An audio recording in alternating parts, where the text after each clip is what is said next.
கட்சி கொடி மற்றும் பாடலை வெளியிட்டுள்ள தமிழக வெற்றி கழகத்தின் தலைவர் மற்றும் நடிகருமான விஜய்க்கு அமைச்சர் உதயநிதி ஸ்டாலின் வாழ்த்து தெரிவித்துள்ளார். கூடுதல் விவரங்களை வழங்குவதற்காக செய்தியாளர் ராஜேஷ் இணைப்பில் காத்திருக்கிறார். ராஜேஷ், செய்தியாளர்களை சந்திப்பின் போது அமைச்சர் உதயநிதி ஸ்டாலின் தெரிவித்த விஷயங்கள் என்ன சொல்லலாம்?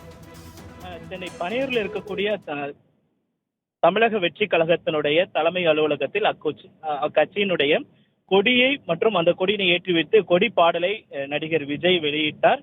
இதற்குத்தான் அமைச்சர் உதயநிதி தனது வாழ்த்துக்களை தெரிவித்திருக்கிறார். சென்னை பாரதி கல்லூரியில் பல்வேறு நிகழ்ச்சிகளுக்காக அவர் கலந்து கொண்டார். அங்கு புதிதாக கட்டப்பட்டு இருக்கக்கூடிய கட்டிடங்களை திறந்து வைத்தார். பின்னர் செய்தியாளர்களிடம் பேசிய போது அவரிடம் விஜய் கட்சி கொடி மற்றும் பாடல் வெளியீட்டு குறித்து அவரிடம் கேள்வி கேட்கப்பட்டது. அதற்கு பதிலளித்த அமைச்சர் உதயநிதி, அவருடைய பாடல் நான் பார்க்கவில்லை, கட்சி கொடியவும் பார்க்கவில்லை, இருந்த போதிலும் அவருக்கு என்னுடைய வாழ்த்துக்கள்.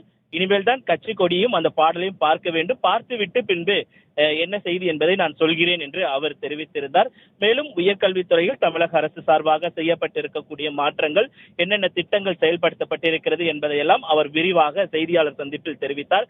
இந்த திமுகவிற்கு ஏற்கனவே தமிழக வெற்றி கழகம் தொடங்கப்பட்ட முதலே அவர் கட்சி கொடி மற்றும் மாநாடுக்கு அனுமதி அளிக்கப்படவில்லை என்பதெல்லாம் தகவலாக இருந்தது.